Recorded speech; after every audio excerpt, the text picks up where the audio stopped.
নমস্কার, আমার নাম সঙ্গীতা গুপ্ত।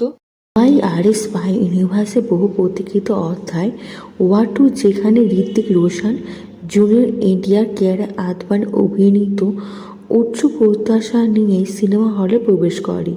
স্পাই ইউনিভার্সের ষষ্ঠতম সিনেমা।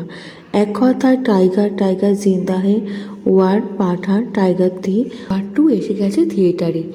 ঋত্বিক ও টাইগার শ্রফের মুভি ওয়ারের সিকুয়েল। ওয়ার টু আর কুলি দুটো মুভি একই সাথে থিয়েটারে মুক্তি পেয়েছে। দুটো মুভি স্টোরিলাইন আলাদা। ওয়ার টুতে আছে একটি ক্লাস যেখানে দুজন প্যান ইন্ডিয়া সুপারস্টার আছে। ঋত্বিক ভার্সেস জুনিয়র এনটিআর, দুজনই আলাদা অরা আছে। ঋত্বিকে এক কথায় এক ঝলক দেখায় যথেষ্ট সামনের প্রতিদ্বন্দ্বীকে শেষ করার জন্য। জুনিয়র এনটিআর রোল এই মুভিতে কী, মুভি দেখার পরে জানতে পারবেন। অয়ন মুখার্জি শুরু থেকে শেষ পর্যন্ত বেশি বেশি করার চেষ্টা করছে, মুভি দেখার সময় সেটা স্পষ্ট বোঝা যাচ্ছিল। অ্যাকশন এই মুভিতে একদম কাল্পনিক কাহিনী দেখানোর চেষ্টা করেছে। অ্যাকশনের কোনো ভরসা হবে না।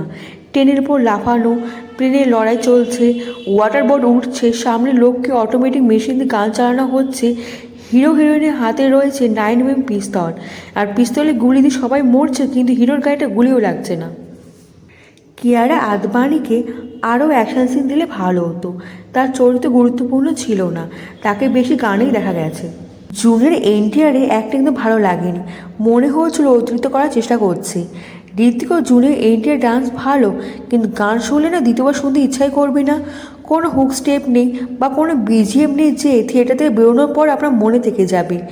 ঋত্বিকের অ্যাক্টিংয়ের জন্য মুভি দেখতে ইচ্ছা করবে। জুনিয়র এনটিআর এন্ট্রি স্পাই ইউনিভার্সে টুইস্ট নিয়ে এসেছে। একটা সিনও মন ছুঁতে পারেনি, আবেগের অভাব ছিল। ভিএফএক্স অনেক জায়গায় লো গ্রেড লেগেছে। দুটো মাস মাসালা মুভি এসেছে, কুলি ভার্সেস ওয়ার টু। প্রতিবারের মতন বিগ বাজেট মুভি ইমপ্রেস করতে পারেনি।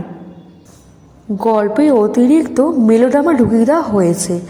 অনিল কাপুরের অ্যাকশন সিন দেখলে মনে হবে অ্যানিমেলের কথা। কুলি প্রেজেন্টেশন দিয়ে এগিয়ে যেতে পেরেছে, কিন্তু ওয়ার টু প্রেজেন্টেশন দিয়ে হেরে গেছে। কোনো ক্যারেক্টারের সাথে আপনি ইমোশনালি কানেক্ট করতে পারবেন না। একে অপরকে মারছে, একে অপরকে বাড়াচ্ছে, এভাবে চলতে থাকবে। স্টোরি লাইনে কালেও কালকির ফর্মে প্রেজেন্ট করা হয়েছে দুটো ক্যারেক্টারকে। এটা কোন দুটো ক্যারেক্টার জানতে হলে মুভি দেখতেই হবে। লাস্টে দুটো ক্রেডিট সিনও পাবেন। ববি দেওল, আলিয়া ভাটে আলফা মুভি হিন্ট দেওয়া হয়েছে। দুজনে এত বড় একটা থাকার সত্ত্বেও মুভিতে ভালোভাবে ব্যবহার করা হয়নি। কেমন লাগলো আপনার ভিডিওটা কমেন্টে জানাতে কিন্তু ভুলবেন না। লাইক ও সাবস্ক্রাইব করে দেবেন, দেশ বিদেশ বন্ধুর সঙ্গে ছড়িয়ে দেবেন। দেখা হচ্ছে পরবর্তী ভিডিওতে, ভালো থাকবেন।